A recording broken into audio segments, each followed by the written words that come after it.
Meeting is being recorded. Good afternoon, everyone. Welcome to the ICON Speaker Series session on transforming Indian education, the higher education in India. As we all know, ICON is the ERO for Indians connecting in Cisco. Speaker Series is one of our key activities that we do in ICON. We have quite a few other stuff going on, but Speaker Series is one of the important areas that we work on. We have brought speakers, very well renowned speakers, like Sister B.K. Shivani, who talked on work-life balance. We have had topics on quantum computing. The last month's talk was on artificial intelligence, how to put artificial intelligence into the edge devices. And today we are really privileged to have Shail Kumar with us. Shail will be talking about transforming the Indian higher education. He will go over a few details of the current state of affairs in terms of the Indian higher education, and then talk about how to transform it, make it better, and we will also talk about his the non-profit that he founded, Nalanda 2.0, which is making a huge impact in this area, transforming the higher education in India. Shail is a IIT alumni. He is in fact very active in the Alumni Association. He is the leader of the IIT. He started the movement, I believe, in US, the IIT alumni movement in US. He also has an MBA from Kelly Business School. He is an entrepreneur. He started 2 startups. He's a long-time Silicon Valley person. He worked in, he was an executive in multiple Silicon Valley companies. But the more important and interesting aspect is that he is an administrator in 2 schools, University of California system, UCB and UCSD San Diego. He is an administrator there. So without much ado, I would like to invite Shail to talk about how Indian higher education is getting transformed. Thanks, Vishnu. Thank you so much. I was an administrator at UC Berkeley and UC San Diego. Now I'm full-time on Nalanda 2.0. We just finished, all coming back from a Thanksgiving weekend, so there's a lot to be thankful about. I'm really thankful for being invited to the Cisco ICON Speaker Series. It's a pleasure to follow luminaries like Brahma Kumari and Sanjeev Kapoor. Thank you, Vishnu and the team, for inviting. I'm going to talk about India's higher education system, which is the defining challenge and opportunity for India in the 21st century. I've already had some discussions prior to the conversation starting, so this picture you may resonate with. We've all been there as kids growing up in India. First it was unit tests, then half yearlies, then final exams. It all came to fore when we prepared for board examinations or entrance examinations. Remember those? And it's relevant to today's discussion because it was extremely stressful and things have gotten worse from the times when we were students preparing for those entrance examinations. So my talk will cover 3 broad themes, if you will. One is, why does higher education system matter? 2, how is India's higher education system doing? And 3rd, what are we doing to make a difference? So that's really how I'm going to talk about in the presentation today. Higher education system is a nerve center for any society and nation. It prepares the next generation of professionals and leaders, and I'll talk about each of those in more details. It solves problems that matter to the society and industry, and spurs research, innovation, startups, and economy. If you look at and I'm talking about vibrant higher education system, um, whether it's teachers who go teach in K through 12, whether it's professionals who are working in industry or government, or whether it's people who are starting companies or doing new ventures. It's all coming out of higher education system. If you look at India's demographics, it's very compelling from what India needs to do in terms of educating its youth. 580 million people below the age of 25. Total population, by the way, is 1.3 billion and counting, right? Close to 500 million people in workforce today. 850 million in the working age group. And according to a study that was conducted based on how artificial intelligence, automation, and advancement in technologies is going to disrupt the future of work and future of industries, 54% of India's current workforce need to be reskilled in the next 3 to 4 years. So just the scale of the challenge is enormous in terms of what India needs to do in the next coming years. I mean, this is not a problem that needs to be solved 20 years later. This problem needs to be solved today. And a vibrant higher education is ideally suited to do that. It also, a vibrant higher education system spurs research, innovation, startups, and economy. Right in our backyard, Stanford University is a perfect example. It's a great example, in fact. Startups by its faculty and alumni since 1940s. 40,000 startups have come out of Stanford alone. According to a study, $2.7 trillion in annual revenues from those startups in 2012-2013. 5.4 million jobs created. Amazing impact from a university of just one university. Clearly, Stanford is far ahead of this game, but it exemplifies what a vibrant university or a vibrant higher education system can do for the society and nation. And right across the bay, where I worked for 5 years at UC Berkeley, is a great example of how faculty, students are actually solving problems that matter to the society and industry. This is a late Professor Arthur Rosenfeld. He was a professor of physics in UC Berkeley and a researcher at Lawrence Berkeley National Labs. His work, expertise, and passion on energy policies is credited to have created California as using 30% less energy per capita than the rest of the nation. And his work is estimated to save $100 billion per year in savings. Amazing impact for, again, one university, one faculty group. And India is facing tremendous mega challenges, whether it's water, whether it's environment, whether it's health, whether it's economy. We have tremendous opportunities for higher education system to make a difference. So given that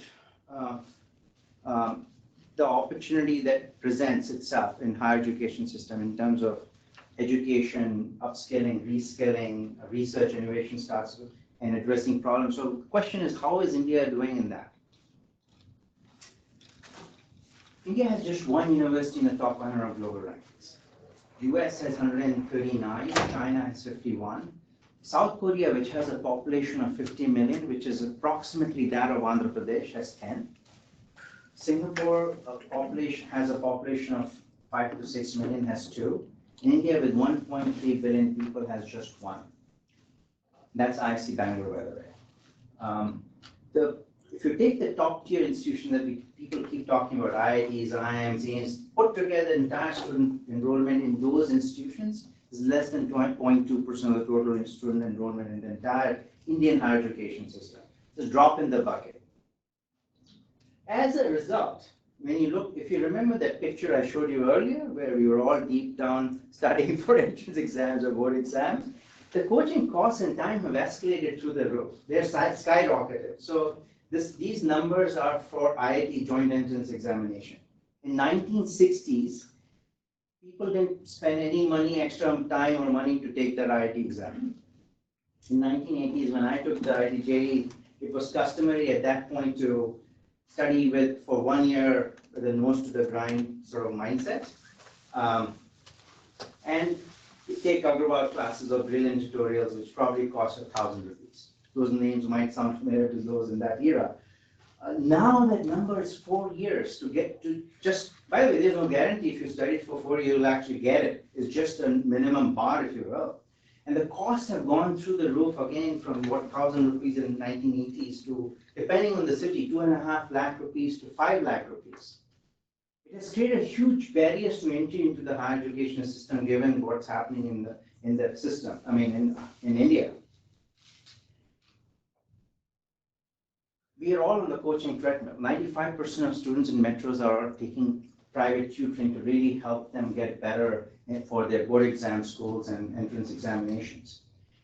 As a result, the parents in India are spending $50 billion per year to either improve their students' chances to get into top tier institutions or the best institution their students can, which is $40 billion per year in coaching, and $10 billion per year in sending the kids overseas for higher education, if they can afford their send.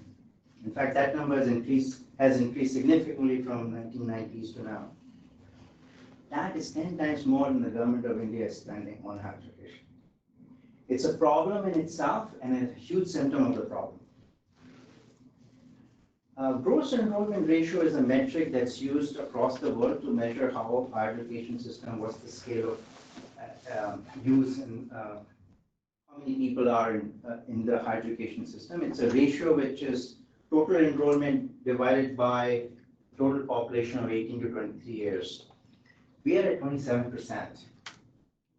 And we, again, compared to the rest of the nations, we are far behind. Just in India's context, though, there's about over 100 million kids who could have gone to higher education are not even in the play. And as we all know, sitting in Silicon Valley, where artificial intelligence is going on, I heard there was a speaker last month talking about artificial intelligence. What artificial intelligence is going to do, or what automation is going to do, in this connected world that you all are creating in Cisco, which is global, connected, fast-moving, K-12 education is not going to cut it. So therefore, imagine the opportunity from one angle or the challenge from another angle. Even those who get into the higher education system, the outcomes are really poor. More than 75% of the graduates from colleges in India are considered unemployable by the industry. As a result, industry is spending 6 to 12 months in taking these recent graduates and getting them ready for productive work. If you take all of these metrics together, India's higher education system is in crisis. So I want to make one point here, which is why I believe this is India's defining challenge and opportunity in the 21st century. A vibrant higher education system has a huge impact on the youth in terms of preparation for their life, career, and lifelong learning. Huge impact on upskilling and reskilling of those professionals. Employers get a well-prepared workforce, but also those who universities can solve problems that matter to the industry and society and nation. If you look at the importance of higher education system in any society, and if you look at India's higher education system is in crisis. In fact, if we solve that problem, it has a huge multiplier effect on the entire society. Now, a question that always comes in our discussions, in my talks that I give similarly and in various forums, is why not focus on primary and secondary school? A very good question, a legitimate question. In some ways, entire education pipeline is important. However, if you've seen the metrics and the numbers that I showed you, if we don't solve the bottleneck that currently exists in higher education, that is a severe shortage of excellent educational options, we will never be able to solve the primary and secondary school problem. Teachers who teach in K through 12 are actually coming from a dysfunctional system. The amount of pressure to get into a very few narrow top institutions is creating this coaching treadmill, which essentially is creating exam preparation students into exam takers and rote learning methods, right? What used to be a one-year grind is now starting 6th grade, you have to take exam preparation coaching classes, right? That's getting actually worse. Previously, it was unfathomable to think like more than 2 years. It has become 6th, and I'm sure very soon coaching classes will be available for IIT, JEE, or take any other early on. In fact, there are jokes going around in WhatsApp about all that. So, what are we doing about it? And in that, I'll weave in the key kind of ways we can actually make the change happen. So in 2014, so I give you a brief background, a little bit to add to what Vishnu had initially mentioned. So I was in Fortune 500 companies. I did 2 startups, but I was very active in the IT Kharagpur and IT alumni network. I was the president of IT Foundation. And it became very clear to me that was my passion. So I quit my last role at Lam Research. I was senior director of corporate strategic planning, and I joined UC Berkeley in administration. And working there with the deans and faculty members in university leadership was an inspiring experience. Their commitment to student learning outcomes, conducting research, and making an impact on the society and industry was inspirational. And it was stark contrast to my exposure to IITs. And I'm comparing the best that India has to offer to best what US has to offer. And the difference was stark. So I decided to sort of leave everything. So I'm no longer at Berkeley or San Diego. I quit my role and I wrote a book full time. It was published in 2015. It's gotten great reviews from leaders in academia and industry. In 2017, Professor Randy Sheckman, who was a professor at UC Berkeley and a Nobel laureate, he presented my book to Prime Minister Modi and a couple of his cabinet members. And it is the foundation for Nalanda 2.0. We are a nonprofit, 501c3 nonprofit organization based out of California. And our mission is to make India's higher education system world class. I was sharing with a few of you, we are beneficiary. I feel we are a beneficiary of what best India could offer, and experiences of what best US could offer. I think I feel there is something we can give back and make a difference to hundreds of millions of people currently in India who don't know any better.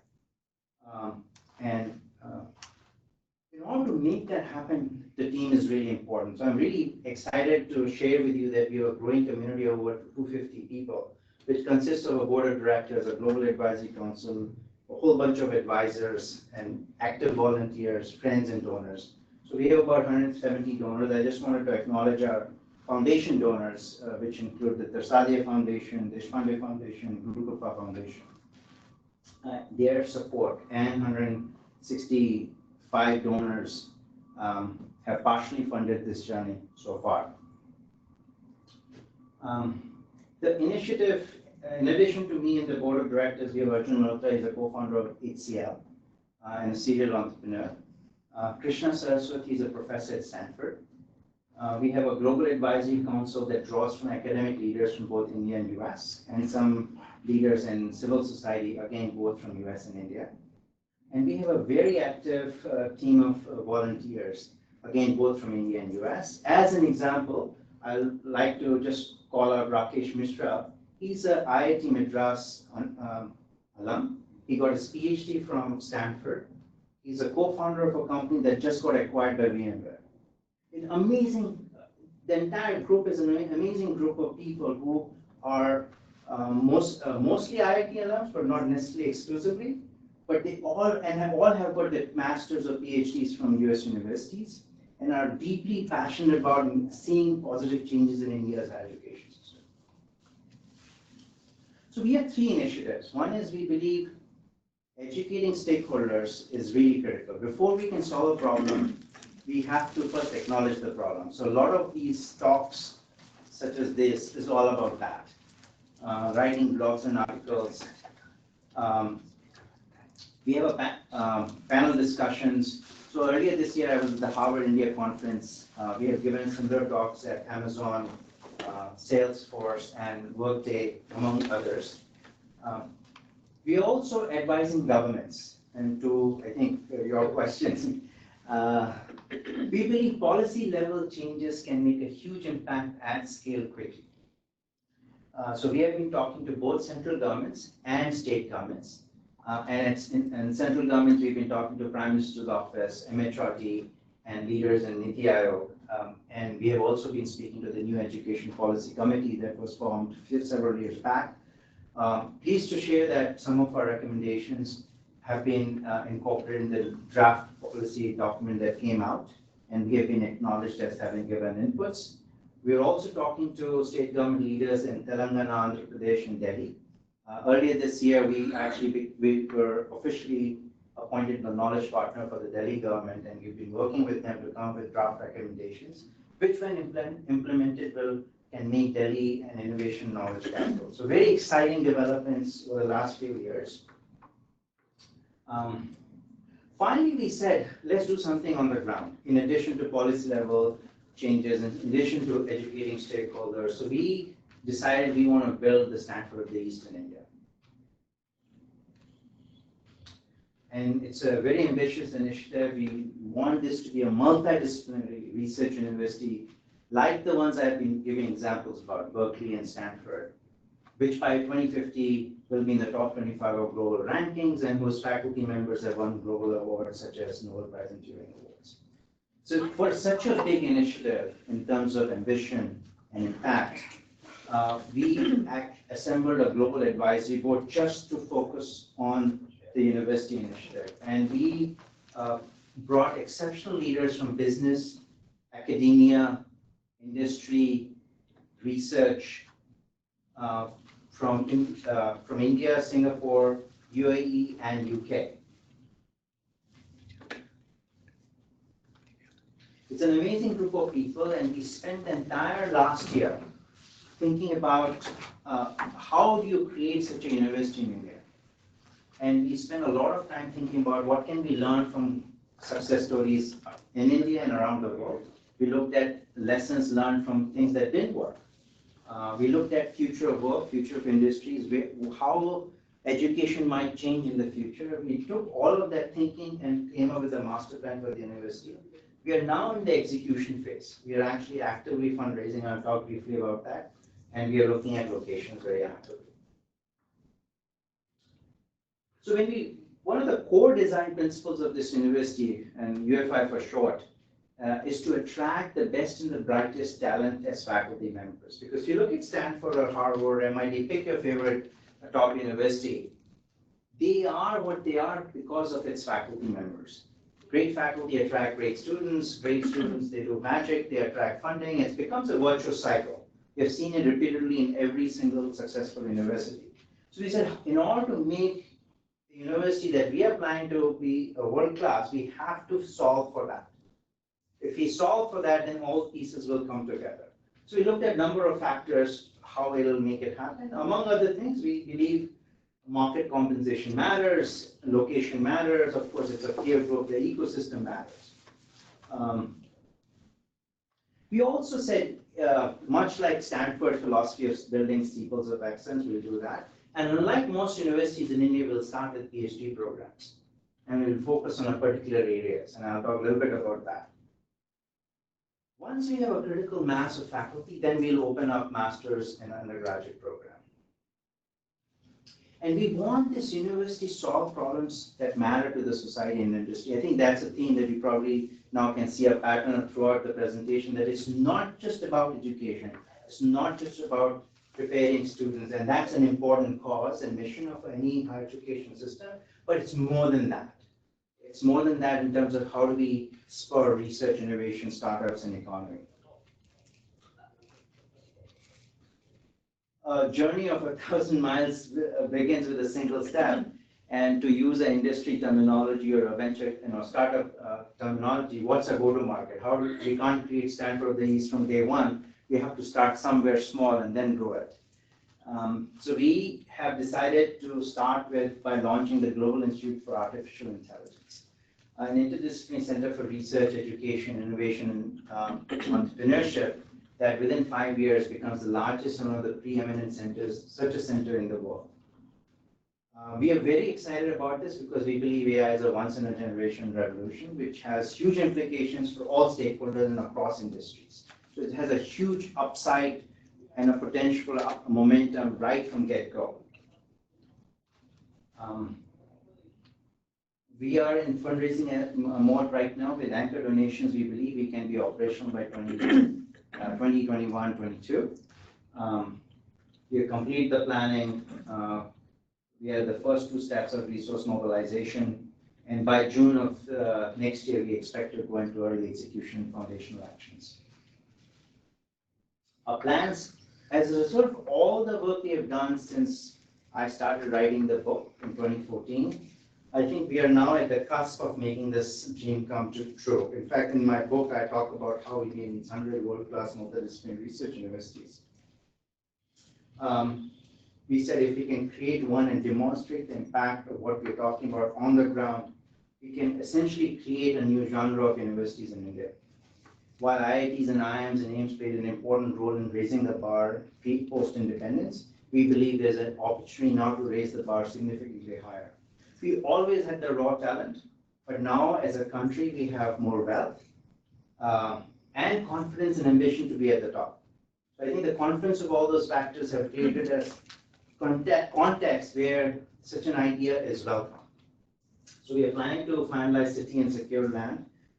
By the way, I didn't mention this. We have shortlisted Bangalore, Hyderabad, and Pune Mumbai corridor as the top 3 choices for locating the city. And we visited sites in all of those. We are planning to raise $50 to $150 million in the next 7 months, with an active roadshow plan between now and then in key cities and countries. To make all of that happen that I just described, we are currently raising $200,000 for Nalanda for us to be able to execute on those plans. In conclusion, I would say, kind of bringing it all together, higher education is the nerve center for any society and nation. India's higher education system is in crisis. Transforming it is India's defining challenge and opportunity of the 21st century. And Nalanda 2.0 is making a difference, and we are on the cusp of building the Stanford of the East. You all can make a difference and contribute. There are a number of ways you can engage with us on social media, make a contribution to Nalanda 2.0. I was just talking to Vishnu earlier, if there's a way for us to get enrolled in the Cisco program, but you can give directly to us on our website. You can help fundraise for UFI, the university. That's a very significant fundraising if you know people who might be interested to give at $1 million+ level. So, I mean, we are looking, it's a tiered giving, we obviously 1 million, 10 million, 25, 50, etc. You can spread the word. So with that, thank you so much for listening and happy to take any questions. I have a question. When you establish a university or any kind of educational system, you choose a place like Bangalore, let us say. So you have to work with the local government and also the central government for their rules, right? You have to subscribe to their policies. For example, they might say you have to, maybe they want the students to pass a particular exam or something. Or they might say there's the quota system, you have to follow that. And I don't think you are immune to that, right? You have to follow all those rules. How do you see yourself managing that versus quality of education? That's a great question. So you're right in terms of if you establish a public university, there is that challenge of additional rules or regulations. We are planning to, for precisely that reason, we are planning to start a private non-profit university. Now, private non-profit is like how Stanford and MIT are. Public universities, non-profit are Berkeley, etc. In India context, several new universities have been set up which are private non-profit, where you can avoid that sort of overreach that government tends to have in India right now on reservations and such. Because we believe it's really important to have meritocracy as a basic value proposition. Because we can't maintain that it's the end of any level of excellence that we are planning to have. So if you can't attract great faculty, it's a downhill trajectory from there on. And faculty will come if they have full autonomy, administrative and academic autonomy. So it's a very important feature, and a couple of examples of recent universities like the ones that have been cited suggest that it's possible to do it now in India. Of course, you need a little bit. So what we are doing is we are not We are actually in discussions with MHRD, NITI Aayog, PMO for a reason that we want their tacit support, because this is a good for the nation. This is not trying to go against them or against, it's actually, when successful, this university will create tremendous value for state governments, for central governments, so it's a win-win-win in our mind, and we have to keep making that case. So yes, look, in India, there will be some pressures, I'm sure that will come, but we have to sort of manage it structurally and through the governance. So that therefore private nonprofit is a really important part of that discussion. And before we finalize the exact location between the three, that'll be the final determinant. I mean, in fact, some governments are more than happy to give full autonomy. For instance, Andhra and Telangana have done a good job for private universities giving them full autonomy. So there are some positive vibes on that. Thank you. So one of the points on your slide I was a bit curious about that. You said you're going to start with PhDs first. That's really radical, I think, because PhDs you'd hardly get handful in every discipline. So how would you run the courses? And so it would be sort of a Gurukul kind of system, unless you are visualizing something like a Gurukul kind of system, where the student-teacher ratio is really, really less. So we spent a lot of time on that question, by the way, PhD or undergraduate or some combination. And you saw the list of people on our global advisory board, a lot of academics from great institutions at different levels, both in India and US. And the reason we decided to go with PhD first is the following. And we've seen this happen in India, by the way. Majority of institutions in India that have started have gone with undergraduate first. Or teaching first. Take ISB, for instance, the MBA level teaching first. So as soon as you start with teaching first, you rush in visiting faculty, adjunct faculty. The bar for getting faculty to teach becomes much lower. In the sense of they don't have to do research. Can I get professor practice? Somebody who can come just spend a week teaching a particular subsection of the course. And that's fine if that's all you want to do. But then it's very difficult to pivot from a teaching university to a research university, because then your culture has become completely teaching oriented. And every institution in India is facing that trouble, by the way, including IITs. It's very difficult to pivot from a teaching university to a research university. So we said, we really want to create a different type of university, which is research, innovation, education, startup powerhouse. And because it's so difficult to pivot from teaching to research, let's start with PhD first, because then you don't have the pressures of teaching a large breadth and depth of undergraduate program. So you can be very selective of who you recruit. So you can be very selective in a couple of faculty in particular discipline without having them to sort of provide the depth and breadth that we need to have if you have a master's program, for instance, or an undergraduate program.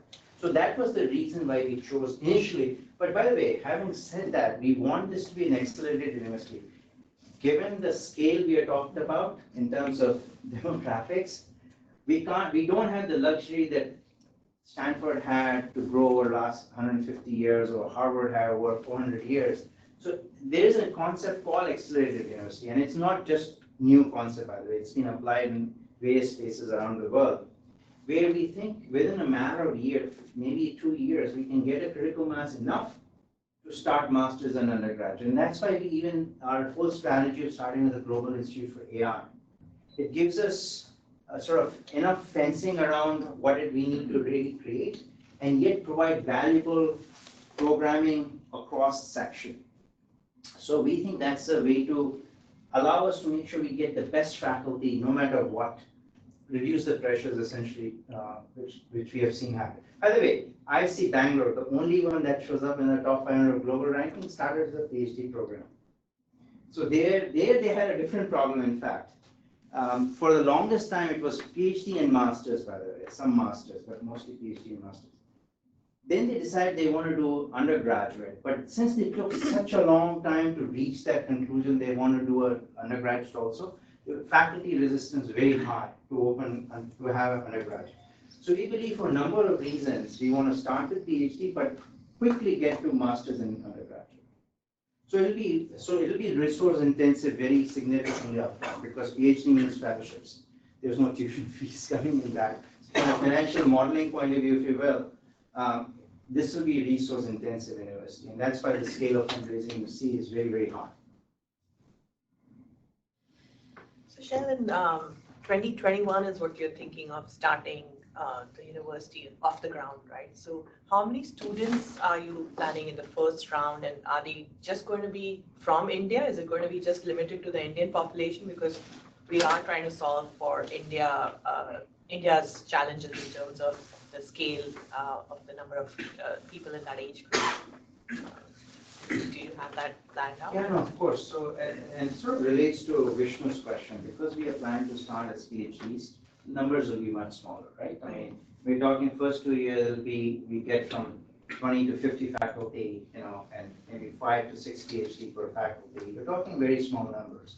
But our ability to recruit the right faculty for the Global Institute for AI will enable us to then accelerate to add other programs. So small numbers upfront, but then quickly rise up. But limited to Indian students? Not necessarily. And the reason is the following. We want to attract the best faculty from around the world. And they'll want the best students from around the world. And obviously there's no shortage of students in India, right? So it's not like we are leaning to non-India. We are trying to solve problems for India, but we don't want to create a barrier where, let's say, a faculty who goes from Stanford can't recruit its own PhD students to come and finish their PhDs in India. So in some ways, that's not a barrier in our minds right now. In fact, the faculty is first, and then students will come. So, Shail, great presentation. Thank you for coming. Several questions coming to my mind. One is, I think you're thinking purely from a research perspective and not from employability perspective. Is that right? Because that will not solve the 50% problem of people not having higher education in India in that age group. Does it make sense? So I think I'll maybe step back and say, if you think about, you're talking specifically of the university initiative, right? Yes. So this Stanford of India, Stanford of the East in India, essentially says the endpoint, let's say, just be clear, will be a comprehensive university that, think of Stanford, provides undergraduates, has master's students and PhD. It also provides executive programs for professionals and leaders. So there's a huge education component in such universities, and we intend to do that. That's really important. And to the question of employability, and by the way, comprehensive in the sense, all professional colleges, liberal arts, social sciences, arts and humanities. Again, we think very similar to what Stanford in that sense. Employability comes from what you teach and how you teach and how you sort of other co-curricular or extracurricular activities. So it is, I mean, the whole idea of this is it has to provide value to youth, professionals, and industry. So employability is sort of embedded in what we are trying to do. It's not research, and by the way, research innovation makes students more exposed to those sort of problems and be involved in solving problems that matter to the society and industry. So if you're part of whether you're a student at a master's level or undergraduate level, you're working in an ecosystem that is where the faculty is involved in solving problems, you are in fact getting that opportunity to be part of that team. Yeah, but I'm thinking more like a funnel. Very few people go for research. Very few people go for, so if the problem is like enough people in this age range are not getting higher education, then, but we are solving for being the best research university and creating one such structure in India doesn't solve the problem for the mass, which is looking for at least having a higher education, forget about research. Having that, so we're not really solving that problem. We are solving another problem, which is also important, I think. Does it make sense? So Stanford does provide undergraduate education, right? So, and that is, and it also provides masters. Right. And also doctoral programs, right? So in some ways, there are different levels of higher education starting. So higher education is everything after 12th. Right. So in this model, In full scale, it'll have up to 25,000 students. Half masters and above and half undergraduate. So it'll definitely add significant capacity. We are not going to solve all India's problems in one university. What we are trying to do by this university is create a new model that can demonstrate, not only provide value at that particular scale, but also demonstrate this is a much better model for others to create in the country, right? How come US has 139 universities in the top 500 global ranking, India has only one? Can we raise that bar, right? By creating, think of it as a model university that does everything really, really well at the scale it can. So it's the other piece that perhaps is not so common in India, for instance, in universities, is the whole issue of upskilling and reskilling. Sort of a neglected piece to a large degree. Now, IIMs and some management schools do a much better job executive training, but I think there is an opportunity that we believe we have through technology, through blended and online technology platforms that are available to really make that a big scale issue, because we think upskilling and reskilling is going to be a really big factor going into the next few years of what disruption is going to happen. I don't know if I have addressed your question. So it solves problems at all levels within a university scale.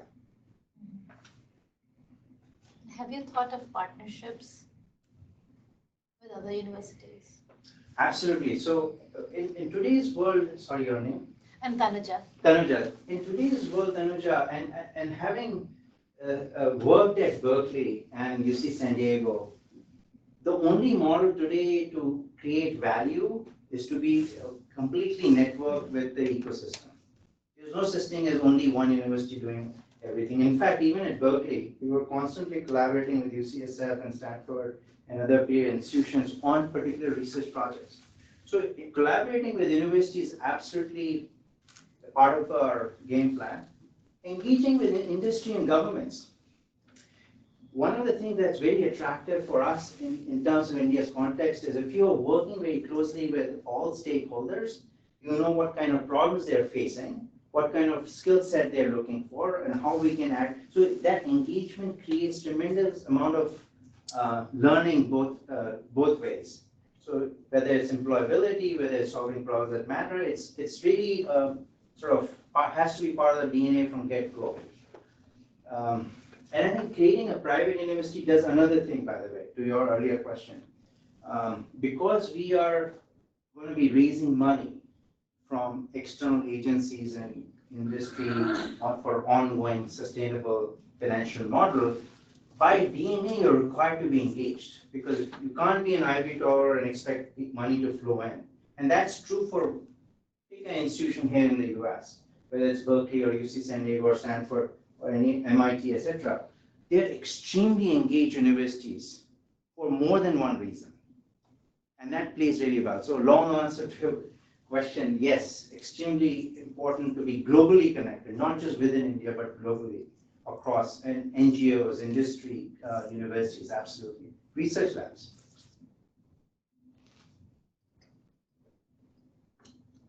So this is my opinion that, I mean, my belief is like most of the, private universities in India, right, it's like a business to me. I mean, at some point, basically. You are absolutely correct. I agree with you. And what I probably knew of Stanford is like they started with no fee model and then converted to fee, right? Probably a number of years back. What is your model basically like? So, because like say if it's private, people wants to make money basically, right? If it's public, I mean, of course, there is not much money involved. So what will be Nalanda's model? So I think I want to make a distinction in private being profit and public being non-profit. I think I think it's gotten messed up in India. Let me just sort of clarify. By the way, both Stanford and Berkeley are non-profit institutions. They're both 501c3. Stanford is a private non-profit and Berkeley is a public non-profit institution. They both can charge fees, by the way. So being non-profit doesn't mean you can't charge fees. Being non-profit doesn't mean you can't pay attractive salaries. So that's not so the only notion of non-profit in the true sense is that there's no money going out of the university to somebody's personal bank account. There's no shareholder where dividend is being paid. Now in India, unfortunately, and that's really, really sad, it has become a business, even with the non-profit stature given to the university, and that's something we are very disappointed, and that explains a lot of the numbers I was sharing with you. The reason 75% or more college graduates are considered unemployable because they're coming from those institutions which have made it a business out of higher education. Guess what? And in a report several years back, 80% of colleges in Maharashtra, and the number just is different, but it's very high. Colleges are owned by politicians. Yeah. That's unfortunate. So again, our approach is let's create something that works in the true sense of how it should work. So the multidimensionality of the impact, education, research, innovation, entrepreneurship is really something we care about. Non-profit, where there actually is non-profit, we care about. That is why we're raising money from Indian diaspora and people from around the world. So it's not no, our intent is very different. I don't know if that addresses your question. I think we can continue the discussion later. We'll request, we have with us Senior Director of Supply Chain, Tanuja Singh.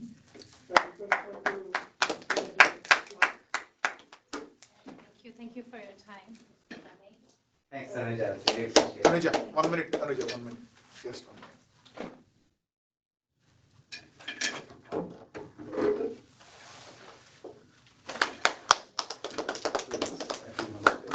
Just.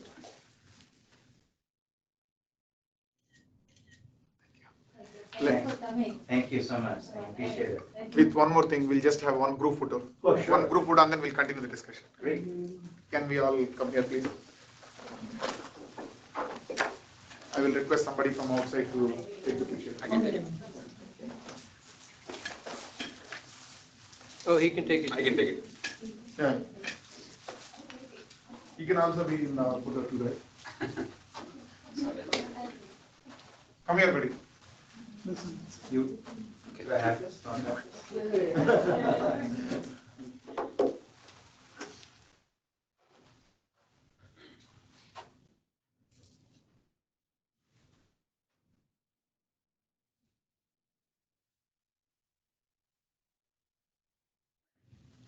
Thank you. So can on this as well, right? Oh, what? Yeah. Sorry. Sorry. Are we all close enough? Yes. Yeah.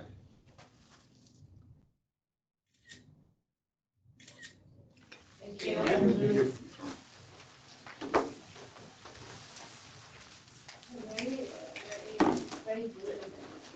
It is. I think so. Shail, actually, Pendyala is